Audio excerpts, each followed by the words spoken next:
Fala galera, tudo bem? Luiz Olivieri, vídeo novo no canal. No vídeo de hoje eu vou cumprir a promessa que fiz semana passada e vou falar sobre a diferença entre processo físico, processo eletrônico, processo 100% digital e a inovação do momento que é o processo 4.0. Esse vídeo te interessa? Se sim, se inscreva aqui no nosso canal, deixa o seu like, o seu comentário, diga de qual cidade você está vendo a gente, isso é muito importante para eu saber até onde eu estou chegando. E também não esqueça de nos seguir nas redes sociais, no Instagram, luiz.olivieri.9, no Luiz Olivieri Advogados e no site www.luizolivieri.com.br.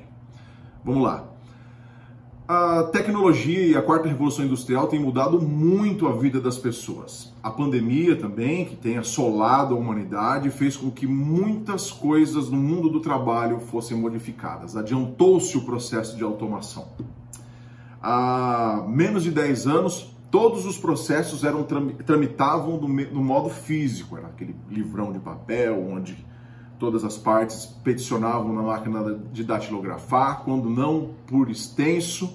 Existia até um espaço que se deixava nas petições para que o juiz ou o Ministério Público ou o advogado colocasse a sua cota, fizesse a sua anotação. Isso tudo, em meados de 2003, foi modificado, 2013, passou a ser modificado para o processo eletrônico, ou seja, digitalizou-se a maioria desses processos de papel do meio físico para o meio digital, para o meio eletrônico, e os processos distribuídos a partir de então passaram a ser feitos todos na internet. Foi um avanço muito grande, muito importante, e se teve muita resistência, tanto das partes, como da magistratura, do Ministério Público e da advocacia, natural. Toda mudança brusca gera algum impacto. Muitas pessoas se perderam na profissão, evidentemente, por conta da dificuldade ao acesso à rede mundial de computadores, por exemplo, a falta de familiaridade com a informática e tudo mais. Mais adiante, agora, mais precisamente a partir de final de 2020 e início de 2021, teve início ao processo 100% digital, ainda pendente de uma legislação específica editada pelo Congresso Nacional, mas com uma regulamentação feita pelo Conselho Nacional de Justiça. O processo 100% digital é a retirada de todos os atos físicos do processo, a audiência, citação, tudo isso é feito de uma forma eletrônica, digital, no celular, no computador e assim por diante. Isso gerou uma economia muito grande para o Estado, na medida em que os prédios podem ficar fechados, não tem o deslocamento de pessoas e dentre outras tantas vantagens e desvantagens. O exemplo de desvantagem é que muitas pessoas não estão habituadas a fazer reuniões por aplicativos, por exemplo, que é uma dificuldade legítima. Muitas pessoas não têm acesso à internet de banda larga. A questão financeira é muito importante também para esse tipo de pessoas, não tem familiaridade com a tecnologia. Mais uma vez a tecnologia aí suprimindo e fazendo com que grande parte das pessoas percam aí até as possibilidades de trabalho. Andando nesse sentido, agora, em maio de 2021, o Conselho Nacional de Justiça instituiu o processo 4.0. O processo 4.0, isso é uma informação quente, hein? Poucas pessoas tiveram acesso a isso ainda. O processo 4.0 vai além. Além de todos esses atos do processo 100% digital feitos de uma forma totalmente remota. No processo 100% digital, mantém-se todas as regras de distribuição das atividades entre os órgãos jurisdicionais. A competência territorial, por exemplo. Numa relação de trabalho, a competência é fixada no local da prestação de serviço. Por exemplo, se eu trabalho aqui em Curitiba, o lugar onde eu tenho que entrar com minha ação trabalhista é em Curitiba. Na regra do processo civil, é no foro do domicílio do réu. Os processos correm onde o réu mora. Nas ações federais, na Justiça Federal, por conta da ausência da cobertura de todas as cidades por varas federais, a regra da Constituição é que todas as ações na Justiça Federal correm no domicílio do autor. Bem entendido.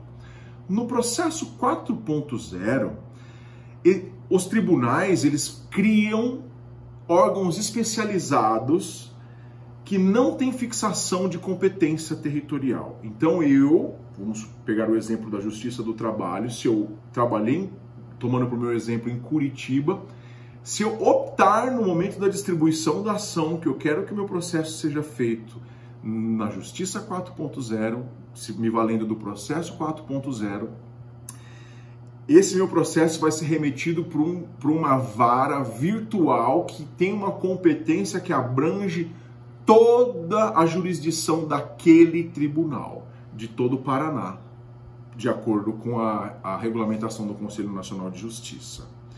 E isso é muito importante, porque esse julgador que está vinculado ao processo 4.0, ele pode estar em qualquer lugar do país. Ele não precisa estar efetivamente na comarca, conforme manda a Constituição Federal. A Constituição Federal fala que todo juiz ele tem que residir na comarca, é a regra, tá? Para exceção é nos casos em que o julgador ele mora em outro lugar, tem inclusive o auxílio moradia. O processo 4.0, por exemplo, ele suprime para essas pessoas que trabalham no Vara 4.0 o dever do erário da sociedade pagar esse auxílio moradia para o julgador. Há uma economia muito grande de dinheiro para o governo, há uma promessa de uma celeridade ainda maior para a tramitação desses processos e a vantagem é impressionante. Então, mais uma vez, como eu disse, a tecnologia antevendo aí a lei, inclusive, inovando para melhor. Há desvantagens? Há desvantagens, sim. Mas a promessa da celeridade da entrega do processo é muito grande. Então, nesse sentido, o processo 4.0 pode ser uma inovação ainda maior, no sentido de tirar, por exemplo, aquele medo que se tem de algumas partes, do entendimento daquele ou daquele outro julgadores. Isso pode favorecer, por um lado, a uniformização do entendimento, como pode destoar ainda mais. Isso o tempo vai dizer. Mas fica aí então o alerta, a inovação tecnológica está fazendo com que as relações de trabalho mudem rapidamente e, não menos, os processos mudem rapidamente e a advocacia mude rapidamente. Então, fica aí o alerta, fica aí a dica de hoje. Você, colega advogado, esteja antenado às novas formas que a tecnologia proporciona para o exercício da nossa atividade, que é muito importante. Um abraço e fiquem bem.